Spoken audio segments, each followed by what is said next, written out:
Hello बच्चों, welcome back to our channel. बच्चा, आज हम लोग इस सेशन के अंदर ray optics and wave optics के सवाल को डिस्कस करेंगे जो हमसे जेईई एडवांस 2025 में पूछे गए थे। कुल मिलाकर आपको इस सेशन के अंदर है ना 3 सवाल देखने के लिए मिलेंगे। एक चौथा सवाल भी है, वो सवाल आपको वेव ऑप्टिक्स का कम और एरर एनालिसिस का ज्यादा है, तो हम लोग उसको उसी वाले सेक्शन में डिस्कस करेंगे, विच इज योर एरर एनालिसिस वाले में। ठीक बात है सर। हम लोगों ने इसके इसके पहले मैकेनिक्स और इलेक्ट्रोडायनेमिक्स को भी डिस्कस कर रखा है 2025 के सवालों को। All they are in a playlist, और उस प्लेलिस्ट का लिंक आपको नीचे डिस्क्रिप्शन बॉक्स और पिन कमेंट में मिल जाएगा। ठीक है, चलिए शुरू करते हैं। Make sure to hit the like button. नए हो तो बेटा आप इसको ना सब्सक्राइब कर लीजिएगा। ये आपका पहला सवाल है, रे ऑप्टिक्स का सवाल है, और देखने में आपको समझ में आता है कि यस सर, ऐसा फिगर हमने सवाल का देखा हुआ है। हाँ, भले ये स्लैब आपको बीच में नहीं होता था, लेकिन आपने इस प्रकार का सवाल देखा है कि भैया अगर ऑब्जेक्ट यहां पर है तो मेरा इमेज भी यहीं पर बन जाना चाहिए। तो उसी प्रकार का यहां पर आपके समक्ष सवाल है। ये एक स्लैब है। सवाल में हमको क्लियरली कहता है कि ये जो स्लैब है ना, देखिए हम बोलेंगे कि आप वीडियो को पॉज कीजिए और सवाल को खुद से रीड कीजिए और इंटरप्रेट कीजिए। ठीक, कहता है कि जो स्लैब है वो आपको इक्विडिस्टेंट रखा गया है इन दोनों कॉनकेव मिरर से। दोनों मिरर आपको आइडेंटिकल है, यानी कि दोनों का फोकल लेंथ हमको सेम दे रखा है। हमको यह भी कहता है कि स्लैब का थिकनेस टी है, इसका रिफ्रैक्टिव इंडेक्स आपको एन नॉट है, और इस स्लैब के मिड पॉइंट पर आपको एक सोर्स ऑफ लाइट रखा हुआ है। A monochromatic point light source is embedded at the centre of the slab on the principal axis as shown in the diagram. ठीक है, for the image to be formed on S itself, जहां object है वहीं पर image बन जाए, which of the following distances between the two mirror is और are correct, यानी कि मोर देन वन करेक्ट सवाल ये आपको हो सकता है। हमको ये भी कहता है the focal length is much larger than the size of the mirrors. देखिए आपको ये एडवांस है, ये लोग चाहते हैं कि सवाल में कंफ्यूजन कम से कम रहे, हालांकि नहीं भी लिखते तब भी बच्चा वही मानकर सब कुछ सॉल्व कर लेता है। फोकल लेंथ आपको बहुत बड़ा है as compare to size of the mirror, कहने का मतलब है कि हम लोग जो भी यहां पर रेज लेंगे वो हम पैरा एक्सियल रेज लेंगे, राइट यानी कि भैया हम लोग जो भी मान के चलते हैं ना रे डायग्राम में कि फोकस से पास किया तो it will become parallel to principal axis, सब कुछ यहां पर आपको वैलिड होने वाला है। अच्छा, आइए थोड़ा सा डायग्राम को ना बड़ा किया जाए। देखिए, तो सबसे पहले आप समझिए रे डायग्राम किस प्रकार का हम बना सकते हैं। ये मेरा ऑब्जेक्ट है। अगर मैंने बोला, क्या बोला मैंने, अगर मैंने बोला कि भैया इस स्लैब के मिड पॉइंट से, स्लैब के मिड पॉइंट से ये जो आपकी मिरर है इसकी दूरी अगर मैंने बोल दी है डी, तो साहब यहां से भी मेरे को जो दूरी है वो हो जाने वाली है T. Yes sir, it make sense, दिख रहा है हमको डायग्राम में, क्योंकि हमको इक्विडिस्टेंट बोला गया है। अच्छा, सपोज कीजिए ये आपका सोर्स ऑफ लाइट है, यहां से आपका लाइट निकला, it is moving from a denser to rarer medium, तो light will bend away from the normal. इस प्रकार से आपको कुछ लाइट बेंड कर गई। हम चाहेंगे कि भैया ये आपको जो रे है ना वो अपना पाथ को रिट्रेस कर ले। रिट्रेस वो तभी कर पाएगी जब ये लाइट आपको इस मिरर पे 90 डिग्री पे फॉल करेगी, यानी कि इस रे को पीछे एक्सटेंड किया, इस रे को पीछे एक्सटेंड किया, तो ये जो लोकेशन है this becomes the centre of curvature of the mirror. सही बात है सर, बिल्कुल है। इस केस में आपको लाइट अपना पाथ रिट्रेस करेगी, और जब ये रिट्रेस करेगी तो भैया प्रिंसिपल ऑफ रिट्रेसिबिलिटी, ये आपको ऐसे जाएगी और ऐसे बेंड होके वापस से इमेज यहीं पर बन जाएगी। और अगर यहां पर ऐसा हुआ है तो लाइट अगर आपको इस डायरेक्शन में भी निकलती है तो सेम केस होगा, क्योंकि भैया आपको जैसा सिमेट्री इधर है वैसा ही सिमेट्री आपको इधर भी है, यहां से आपको टकरा के वापस लौट जाएगा और वहीं पर आपको इमेज बन जाएगा। अच्छा, इतना अगर तुमने डिकोड किया है, आइए एक और चीज के ऊपर चर्चा करना पड़ेगा हमको। तो हम क्या कह रहे हैं, ये मेरा ऑब्जेक्ट है, यहां से मेरा रे ऑफ लाइट निकला इस प्रकार से, और ये हमको जनाब ऐसे बेंड कर गया है। ठीक है, ये आपको ऐसे बेंड कर गया, तो यहां से इसको आपने पीछे की तरफ एक्सटेंड किया। ध्यान से देखिएगा, आपने इसको पीछे की तरफ एक्सटेंड किया, इसको तुमने बोल दिया है आई, राइट। इस ऑब्जेक्ट का इस स्लैब से रिफ्रैक्शन के बाद एक इमेज बना, और this image will act as an object for this mirror, यही तो बोलते हैं हम लोग। अगर मैं तुमसे ध्यान से पूछूं कि भैया एस का इस वाले सरफेस से दूरी कितना है, तो तुम बोलोगे कि भैया t/2, टोटल t था तो ये आपको हो जाएगा t/2, t/2। अच्छा, अगर मैं तुमसे पूछूं कि भैया इस आई का इस सरफेस से दूरी कितना है, तो वो भी हम लोग कैलकुलेट करना जानते हैं, डी प्राइम अपेरेंट डेप्थ वाला फंडा। तो एक्चुअल पोजीशन था मेरे को टी बाई टू। रे आपको किस मीडियम में जा रही है, एयर में जा रही है। रे किस मीडियम से आ रही है, तो एन नॉट से आ रही है, तो यही मेरे को हो जाएगा डी प्राइम। बिल्कुल सर। तो अगर मैं तुमसे ये पूछूं कि भैया ये एस और इस आई के बीच का दूरी कितना है, दिस थिंग इज व्हाट। हालांकि ये आपको बेसिकली क्या शिफ्टिंग है, कई बच्चों को शिफ्टिंग का फॉर्मूला भी याद रहता है। तो ये शिफ्टिंग कितनी हो जाएगी, t/2 minus your D prime. ध्यान से देखो, एकदम क्लियरली डायग्राम में दिखना चाहिए, t/2 माइनस डी प्राइम, और डी प्राइम कितना है, इतना ही है। तो अगर मैं t/2 कॉमन ले लूं तो 1 माइनस 1/n0 हो जाएगा। हाँ जी sir. So sir this becomes my delta S.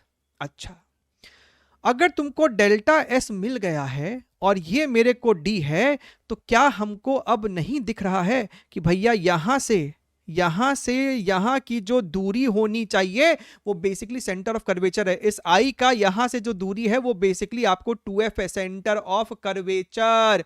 यानी कि हम कह सकते हैं कि d is equal to 2f। ठीक बात है सर। अब मेरी बात को ध्यान से आप सुनिएगा। अच्छा, not d is equal to 2f, my bad. d minus delta S.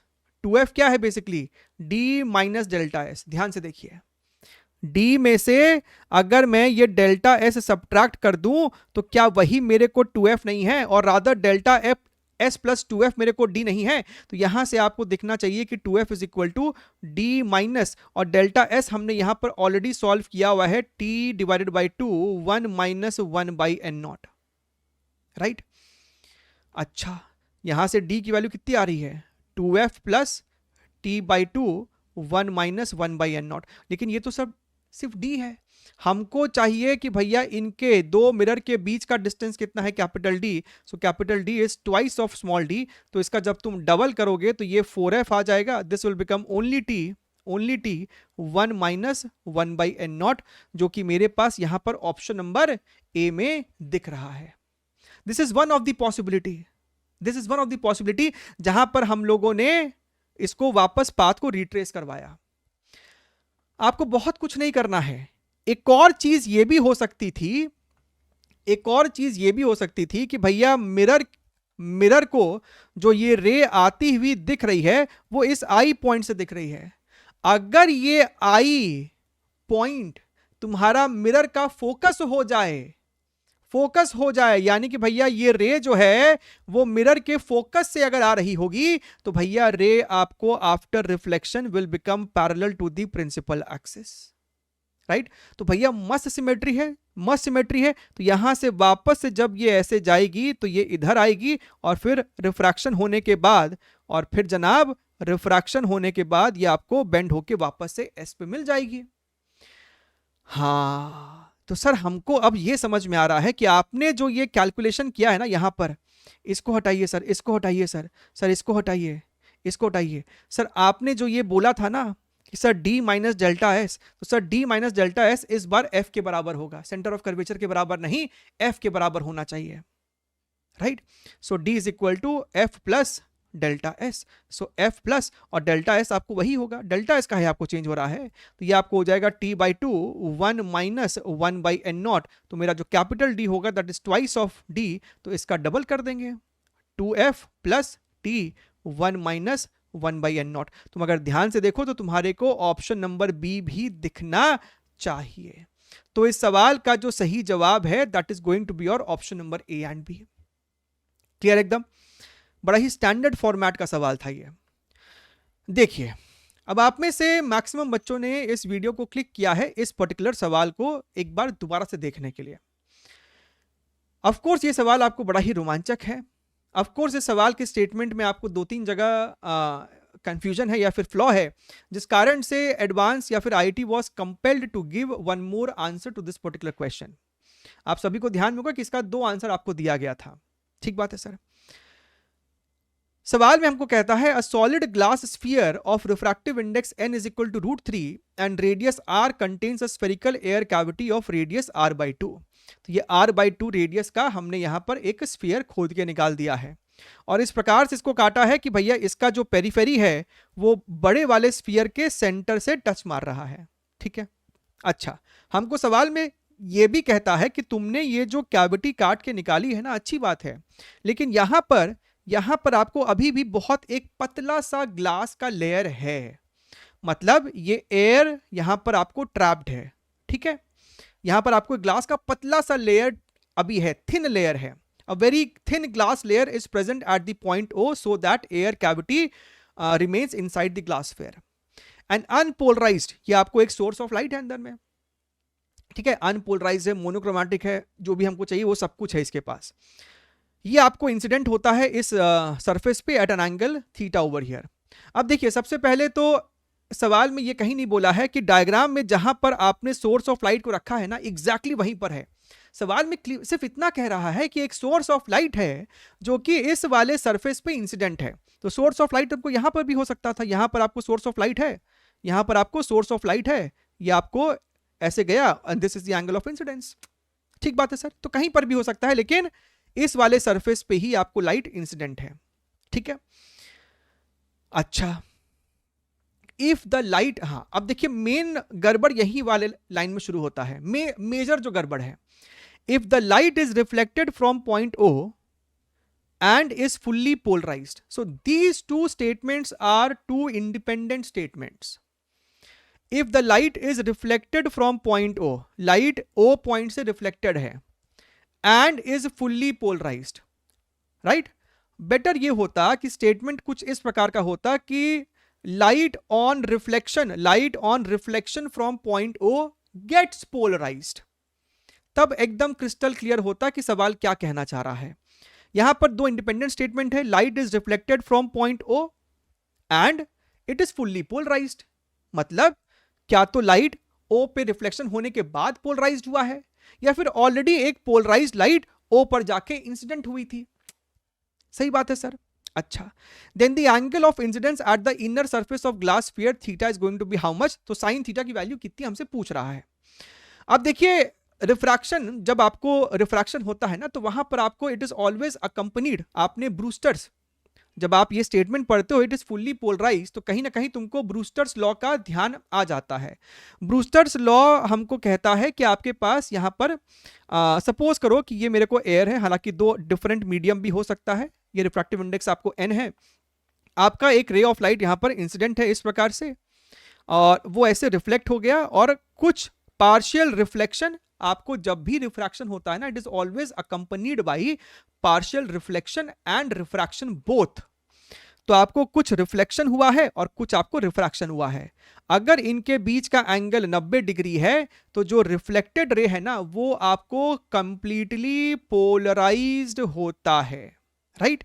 और ये जो एंगल होता है उसको हम लोग कहते हैं ब्रूस्टर्स एंगल। Brewster's angle. अब क्योंकि ये 90 डिग्री है तो भैया ये वाला आर भी तुम इन टर्म्स ऑफ थीटा भी सॉल्व कर पाते हो, और तुम जब इसको सॉल्व करते हो तो आता है कि भैया Brewster's angle is equal to इसका refractive index, right, n2 upon n1। अगर मैंने इसको n2 बोला है और अगर मैंने इसको n1 बोला है तो n2 अपॉन n1। अगर ये मेरे को एयर था तो सिंपली ये हम लोग n2 बोल देते हैं इसको। ठीक है, तो ये हमको कॉन्सेप्ट है ब्रूस्टर्स लॉ वाला। अच्छा सर, अच्छा सर। और देखिएगा, एक और इंटरेस्टिंग चीज अपने को आइडेंटिफाई या फिर अपने को ध्यान में रखना चाहिए कि भैया स्फीयर के साथ है ना एक बड़ी ही खास बात है। स्फीयर के साथ एक बड़ी खास बात होती है कि अगर ये एंगल ऑफ इंसिडेंस आपका थीटा है, सबसे पहली बात यहां पे नॉर्मल कैसे बनाओगे? यहां पे नॉर्मल होता है रेडियल, रेडियस से पास, मतलब सेंटर से पास करने वाला चीज। तो अगर मैं यहां पे नॉर्मल दिखाऊं तो ये नॉर्मल आपको सेंटर से पास करना चाहिए। तो अगर ये मेरा एंगल थीटा है ना, और मैं यहां पर सिर्फ रिफ्लेक्शन की बात कर रहा हूं, पार्शियल रिफ्लेक्शन आपको हर सरफेस पे हो रहा होगा, ठीक है, रिफ्रैक्शन की बात नहीं कर रहे हम लोग इस समय। तो अब अगर यहां पर आप रिफ्लेक्शन वाला पार्ट को देखेंगे इस प्रकार से ये गया, तो साहब ये एंगल भी मेरे को थीटा होगा, एंगल ऑफ रिफ्लेक्शन, ठीक है, ये मेरा सेंटर सी है। फिर से यहां पर अगर हम रिफ्लेक्शन देखें तो फिर से आपने यहां पर बनाया नॉर्मल, राइट। सर ये भी रेडियस आर है, ये भी रेडियस आर है, मतलब ये एंगल थीटा है तो ये भी मेरे को एंगल थीटा होएगा, तो वापस से एंगल थीटा हो गया, वापस से ये आपको इस प्रकार से ऐसे आएगा। फिर यहां पर तुम अगर रिफ्लेक्शन की कहानी देखोगे तो भैया ये भी रेडियस आर है, ये भी आर है, यानी ये एंगल थीटा है, यहां पर आपको रिफ्लेक्शन तो हो भी किया था, तो ये एंगल थीटा है, तो साहब ये भी एंगल मेरे को थीटा होएगा, तो ये आपको हर बार थीटा थीटा थीटा थीटा ही चलेगा। ठीक बात है सर। नॉर्मल कैसे बनाते हैं, सेंटर से पास करना चाहिए उस पर्टिकुलर स्फीयर के। बढ़िया है साहब, बहुत सुंदर है सर, अद्भुत, अविश्वसनीय, अलौकिक। अब आ जाइए अपने एक्चुअल सवाल के ऊपर। तो मेरे ख्याल से वो लोग जो क्वेश्चन बनाना चाहते थे वो ये लिखना चाहते थे कि भैया on reflection from point O, यहां पर मेरा वो पॉइंट ओ है, on reflection from point O light gets polarized. This is what they wanted to write actually. Yeah, they wanted to mean. लेकिन कन्वे कुछ और ही हो जा रहा था। So basically अगर तुम ध्यान से देखो तो यहां पर आपको एक बहुत पतला लेयर ग्लास का है, अगर हम उसको जूम कर दे तो आपके पास इस प्रकार का, आपके पास वहां पर है ना, इस प्रकार का एक पतला सा लेयर है, दिख रहा है, इसको मैंने जूम किया है, तो ये आपका छोटे वाले हॉलोस्फीयर का ये सेंटर सी पकड़ लो और बड़े वाले का ये सेंटर सी प्राइम पकड़ लो, ठीक है। तो ये मेरा वो सेंटर सी है, ये मेरा पॉइंट ओ है।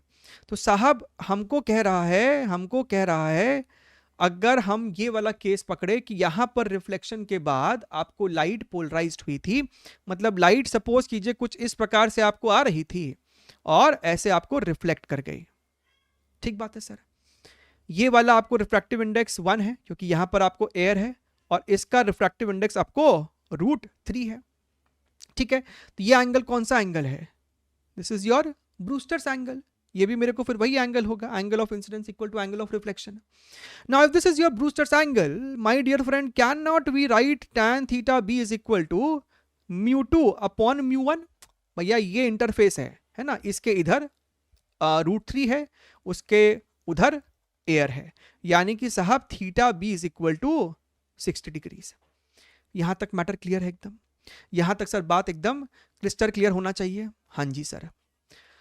तो सर हमको इतना समझ में आ गया कि वहां पर जो लाइट आपको रिफ्लेक्ट हुई है, look here very very carefully, और कोशिश कीजिए बेटा जब आप रे ऑप्टिक्स का डायग्राम बनाते हैं ना तो थोड़ा सा to the scale, not to the scale but जैसा एंगल दिखना चाहिए कोशिश कीजिए वैसा एंगल दिखाए, यानी कि अगर ये 60 डिग्री है तो इसको 60 डिग्री दिखाने का प्रयास करे। ठीक बात है सर। एंड ये अपना नॉर्मल है, ये अपना नॉर्मल है इस प्रकार से। तो सर हमको इतना समझ में आ गया कि लाइट कुछ इस प्रकार से ऐसे ऐसे यहां पर आपको आई, तो हम लोग बेसिकली इसको बैक ट्रेस कर रहे हैं, हम लोग रिवर्स में डायग्राम को चेक कर रहे हैं। अब आपको यहां पर दोबारा से एक रिफ्रैक्शन लो, है ना, यहां पर एक रिफ्रैक्शन लो, क्योंकि हमको अंत में कुछ तो ऐसा दिखाना है कि यहां से रे आई, यहां से ऐसे आपको अंदर आके शायद घुस रही होगी, तो हम बोले कि यहां पर एक बार रिफ्रैक्शन ले लो। अगर तुम यहां पर रिफ्रैक्शन लोगे तो फिर से तुमको एक नॉर्मल ड्रॉ करना पड़ेगा जो कि इस वाले सेंटर का रेडियल होना चाहिए। तो चलिए आइए बनाइए वो नॉर्मल को, यहां से आपने इसको ऐसे खींच दिया, सो this becomes the normal of that particular angle of incidence. तो अगर तुम ध्यान से देखो तो क्या अपने को दिख नहीं रहा है कि भैया ये भी मेरे को r/2 है और साहब ये भी मेरे को r/2 है, तो अगर ये 60 है तो जनाब हमको ये एंगल भी 60 डिग्रीज ही होगा। बिल्कुल सर। सो अब आपको लाइट रे यहां पर बेंड करेगी, right, it is going from rare to denser medium, so it is going to bend towards the normal, it is going to bend towards the normal. If you look here very very carefully, so my dear friend, normal is here, this is your normal, so the light must be bending towards the normal like this. तो suppose कीजिए उसको हमने bend करा के कुछ ऐसे दिखा दिया है। ठीक बात है सर। अच्छा, अब अगर तुम और ध्यान से देखो तो हम ये वाला जो एंगल ऑफ रिफ्रैक्शन है ना, दिस पर्टिकुलर, ये हम सॉल्व कर सकता है। यहां पर आप लगाओ स्नेल्स लॉ, तो अगर तुम स्नेल्स लॉ लगाओगे तो 1 into sine 60 is equal to √3 into your sine R. Sine 60 हमको होता है √3/2, this is your √3 and this is your sine R, यानी कि आर की वैल्यू आपको 30 डिग्रीज दिख रही होगी। So this fellow is nothing but your 30 degrees. हाँ जी सर। अब यहां पर आपने लेना है रिफ्लेक्शन। अब अगर तुम ध्यान से देखो तो नॉर्मल बनाना पड़ेगा, नॉर्मल बनाना पड़ेगा। So if I draw normal, अब जो रिफ्रैक्शन होने वाला है या फिर जो रिफ्लेक्शन हो रहा है बेसिकली वो बड़े वाले स्फीयर के सरफेस से हो रहा है, तो बड़े वाले स्फीयर का सेंटर से इसको जोड़ना पड़ेगा रे बाबा, बड़े वाले स्फीयर के सेंटर से इसको जोड़ना पड़ेगा रे बाबा। Now look here very very carefully, ध्यान से देखेंगे मुन्ना। आप अगर बहुत केयरफुली सोचो ना तो आप लोगों को इस सवाल में ये वाला एंगल थीटा ही सॉल्व करना था। मेरी बात को दोबारा से सुनिएगा एक सेकंड के लिए। ये आपको ऐसा है, देखिए हम तो कह रहे हैं जरूरी थोड़ा ना कि टॉर्च का जो सोर्स था वो यहीं पर रखना है। लगा तो यहां पर लाइट का सोर्स, ऐसे लगा दिया आपने लाइट का सोर्स, ये आपको रे ऐसे गई, यहां से रिफ्लेक्शन, यहां पर रिफ्रैक्शन, यहां पर आपको हो गया उसका पोलराइजेशन। ठीक है।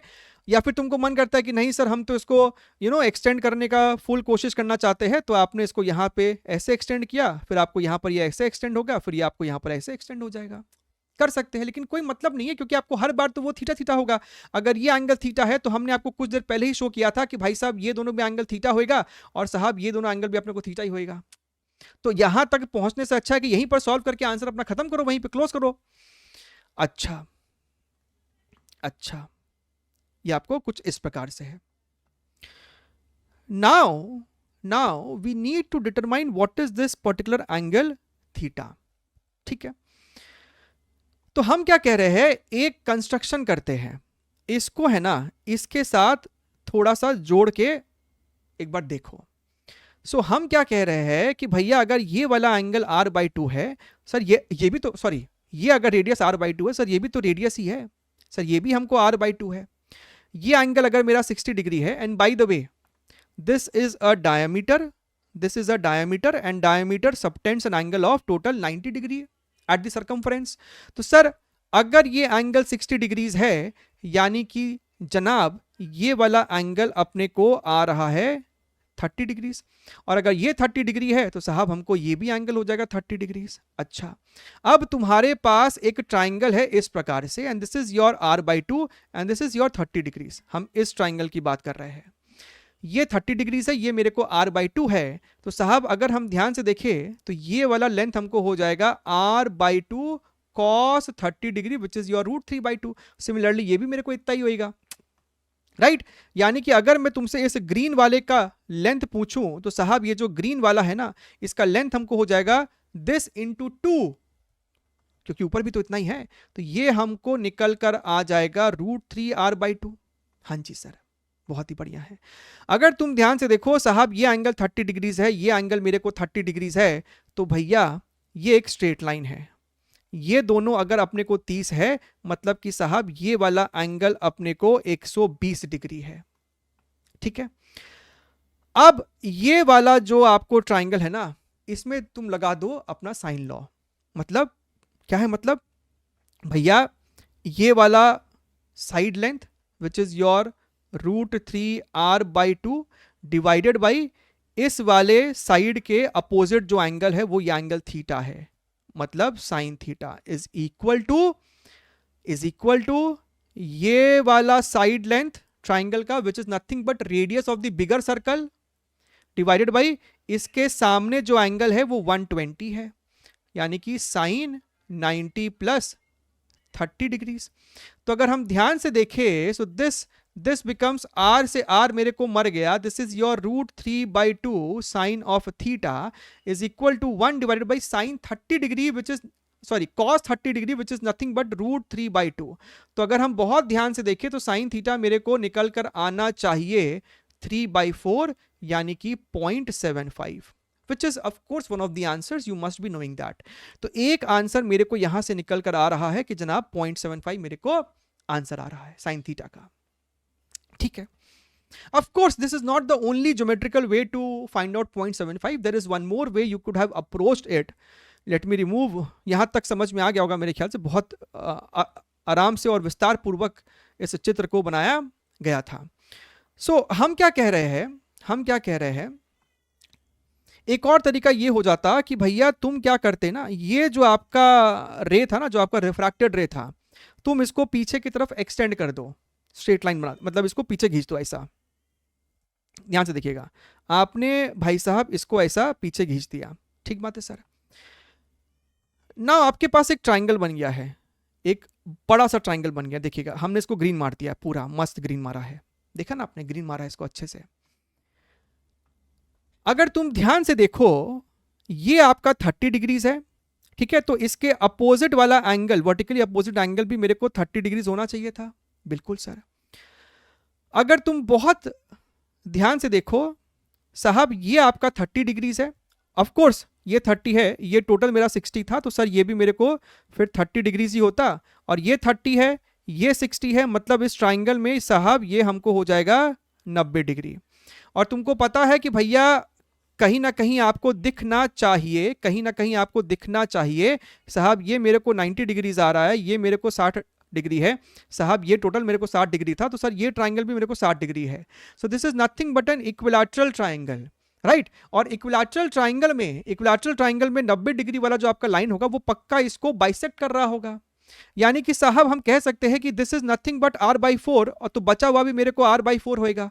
तो हम ये कह रहे हैं कि साहब ये डिस्टेंस अपने को अगर r/4 है और ये डिस्टेंस अपने को अगर r/2 है, तो अपने को दिखना चाहिए कि साहब यहां से लेके यहां तक का जो डिस्टेंस है ना, दैट इज योर 3r/4. और ये लेंथ अपने को पहले से पता है कि r है, तो लगा दो sine theta is equal to perpendicular upon base, जो कि तुमको 3/4 आएगा, which is nothing but your 0.75.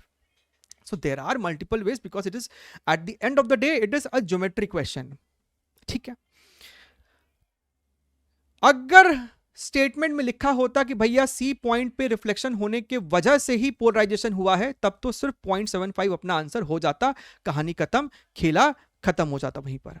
लेकिन नहीं, हम लोग सवाल के सेंटेंस के वजह से ये भी इंटरप्रिटेशन कर सकते थे कि रे जो है ना, यहां पर जब इंसिडेंट हुई थी तो पहले से ही पोलराइज थी, यानी यहां पर पोलराइज्ड हुई होगी.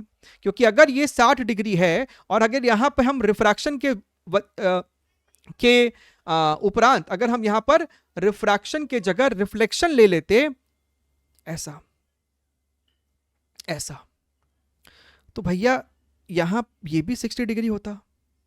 इस वाले सर्कल में भी तो आपको हर जगह ये थीटा थीटा थीटा ही चलता रहेगा. तो सब हम ये कह सकते थे ना कि रे जब आपको ओ पे नहीं, इसको हमने पी बोल दिया है कि सर पी पॉइंट पर ही रे पोलराइज हो गई थी, उसके बाद ये एक पोलराइज लाइट यहां पर इंसिडेंट हुई थी. अच्छा, अब यहां पर तुम वापस से रिफ्रैक्शन ले लो. Let us take refraction over here. उससे पहले हम लोगों को नॉर्मल दिखाना पड़ेगा, तो सर हमने दिखा दिया इसको एज ए नॉर्मल. देखिएगा, और फिर जो रिफ्रैक्शन होगा, एंगल ऑफ रिफ्रैक्शन, अगर तुम ध्यान से देखो तो साहब ये हमको वापस से 60 डिग्री होएगा. And this was your normal over here. ये ऐसे अपना नॉर्मल जा रहा है, तो आपका ये जो रे है it will bend towards the normal, something like this.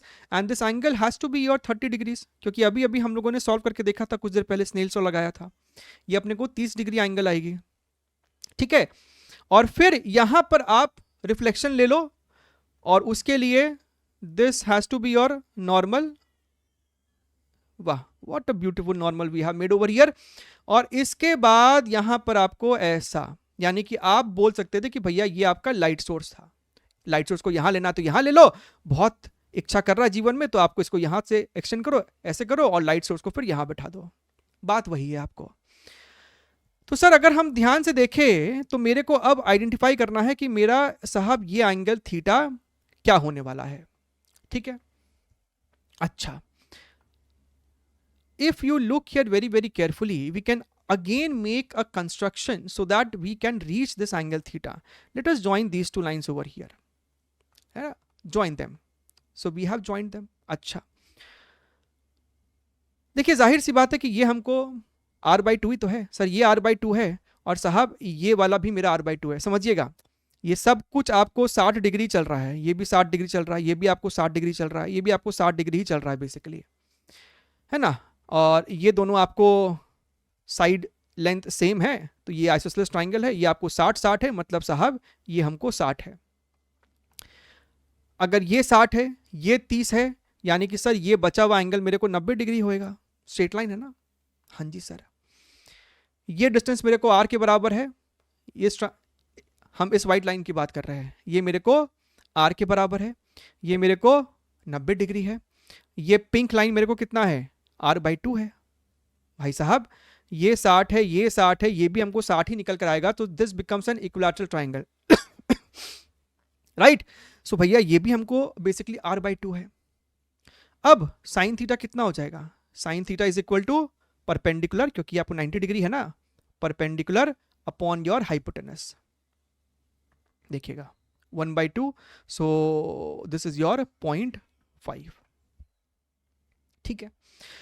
अब देखिए यहां पर अगर तुम बहुत ज्यादा सोचना का प्रयास करोगे ना, तो तुमको एक और चीज दिखाई देगा, तुमको एक और चीज दिखाई देगा कि भैया इस कर्वेचर पर आपको दो इंटरेस्टिंग चीजें हो रही है। सबसे पहला इंटरेस्टिंग चीज ये हो रहा है कि सर ओ मेरे सर यहां पर ब्रूस्टर्स एंगल कितना होगा। तो आपने देखा sir tan theta B is equal to, यहां का रिफ्रैक्टिव इंडेक्स आपको एयर है, सो 1 डिवाइडेड बाई अंदर का आपको √3 है, तो तुमने देखा कि भैया थीटा बी इज 30 डिग्री। तो मजे की बात यह है कि आपका ये जो एंगल थीटा 30 डिग्री निकल के आया है ना, भले हमने यहां पे अज्यूम किया था कि पोलराइजेशन हो रहा होगा, लेकिन बेसिकली यहां के रिफ्लेक्शन में, यहां के जो पार्शियल रिफ्लेक्शन हुआ है ना, इसी में ही आपको लाइट पोलराइज्ड हो गया था। This is one observation over here. एक और ऑब्जर्वेशन ये है कि अगर तुम इस लोकेशन के लिए क्रिटिकल एंगल सॉल्व करोगे, so sine theta c is equal to 1 divide by √3 निकल के आएगा ना, यहां का रिफ्रैक्टिव इंडेक्स अपॉन यहां का रिफ्रैक्टिव इंडेक्स, ये आपको निकल के आएगा आपका क्रिटिकल एंगल। आप जब इसको सॉल्व करेंगे तो theta c would be something 35 degree के आसपास निकल कर आता है। अभी हम सॉल्व नहीं कर रहे, लेकिन ये आपको 35 डिग्री के आसपास निकल कर आता है, और ये आपका 30 डिग्रीज है। तो आप ये आर्ग्यूमेंट अपने मन में सोच सकते हैं कि सर ये एंगल ऑफ इंसिडेंस यहां पर 30 डिग्री है, which is your less than the critical angle, तो सर ये आपको रिफ्लेक्शन कैसे हो जाएगा। So as I said in the starting of this session of this solving only, कि भैया यहां पर हम लोग पार्शियल रिफ्लेक्शन और रिफ्रैक्शन हर लोकेशन पर देखने वाले हैं। So we are considering the partial reflection over here. ठीक बात है सर। अच्छा, बढ़िया है। अब यहां तक तो गेम खत्म हो जाना चाहिए, लेकिन आपकी इच्छा करेगी कि सर अगर कहानी को इतना ही हमें आगे खींचना था, तो सर हम इसको एक स्टेप और लेके जा सकते थे। मतलब हम ये कह सकते थे कि साहब यहां पर फिर से आपको रिफ्लेक्शन ले लीजिए, ये रिफ्लेक्शन आपको हुआ यहां पर इस प्रकार से, ये आपको 60 डिग्री है, लाइट ऐसे आ रही होगी, और यहां पर आप लेंगे अपना रिफ्रैक्शन, तो यहां पर इस वाले सरफेस का जो नॉर्मल है वो यही है, वो आपका यही लाइन है। तो यहां पर जब आप रिफ्रैक्शन लेंगे तो ये आपको रे ऐसे चली जाएगी, ठीक है, this will be your 30 degree. लेकिन मजे की बात यह है कि सर ये जो मेरा लाइन है ना, ये आपको खुद रेडियल डायरेक्शन में है इस पर्टिकुलर की।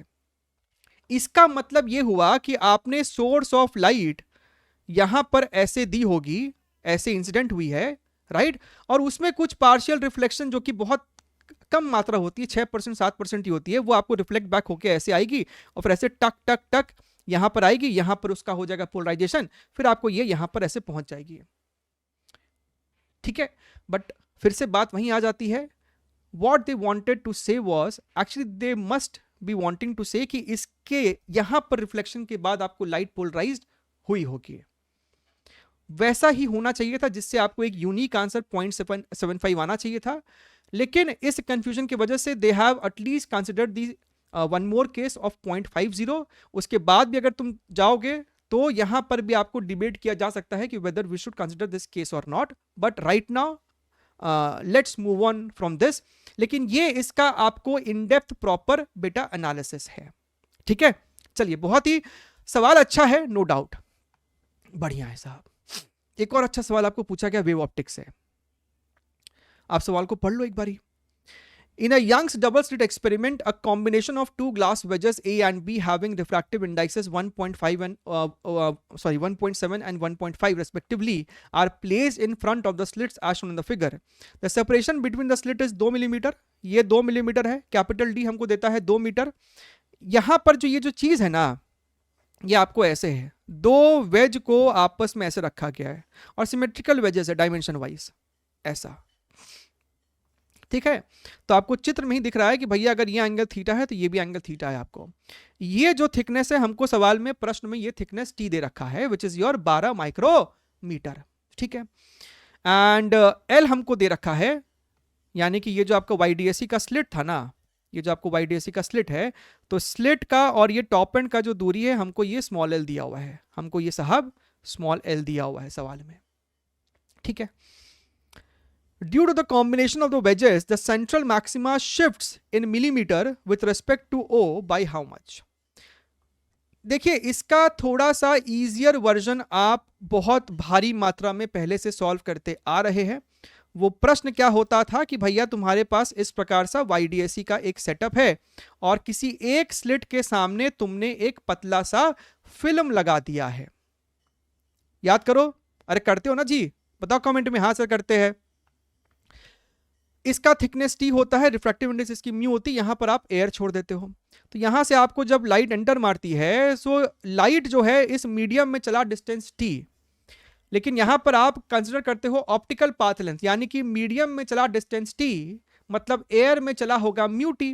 तो यहां पर बेसिकली आपका ऑप्टिकल पाथ है म्यू टी, लेकिन यहां पर तो आपको लिटरली एयर ही है, टी थिकनेस का ले लिया बेसिकली आपने, तो आपको दिखता है, एंड ऑफ कोर्स म्यू आपको मोर देन 1 होता है, यानी कि म्यू टी आपको टी से बड़ा होता है, तो तुम कहते हो कि भैया इन दोनों में ना आपको पाथ डिफरेंस पहले से आ गया है म्यू टी माइनस टी का, आप टी कॉमन लेते हो म्यू -1, राइट। ये अभी आपको इसकी तुलना में थोड़ा सा अहेड है पाथ में, पाथ डिफरेंस है दोनों के बीच में।